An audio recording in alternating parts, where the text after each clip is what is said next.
Good afternoon. In today's The Episcopal Church 101, we're going to tackle Robin Williams' penultimate question or answer. Number 2, you don't know how to swim. You don't have to know how to swim to be baptized. My parents had a cabin on a river in the Ozarks. One Sunday morning in January when I was in high school, I woke up and walked down the hall, looked down the hill at the river. There was ice on the edges of the river. And a group from a local Pentecostal church was gathered by the edge of the river. The preacher was standing out in the water with his hip waders on. Smart man. And one by one, the baptismal candidates tiptoed into the river wearing flip-flops and a bathing suit on that freezing cold January day. The preacher dunked each one fully underwater 3 times.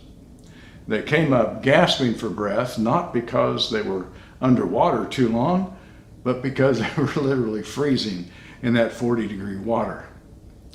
I've always wondered since then whether such hardship makes stronger Christians or whether it makes them want to run away from such craziness.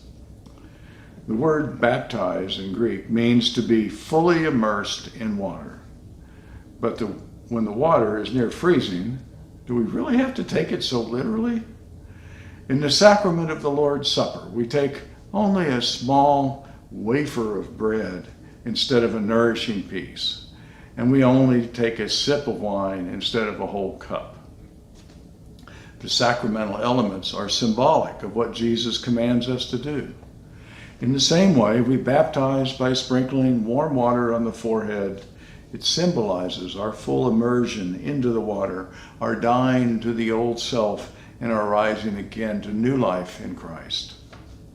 In contrast, I knew one old Episcopal priest whose first church, probably 40 years ago, out in the desert in New Mexico.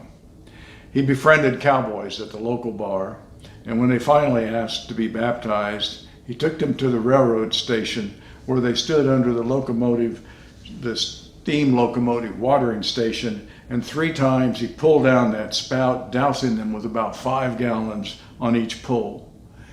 And maybe it takes 15 gallons to convince an old cowboy they've been immersed.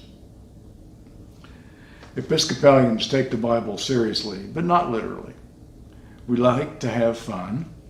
We believe that the sacraments of the church are symbolic of the inner workings of our hearts and our compassion.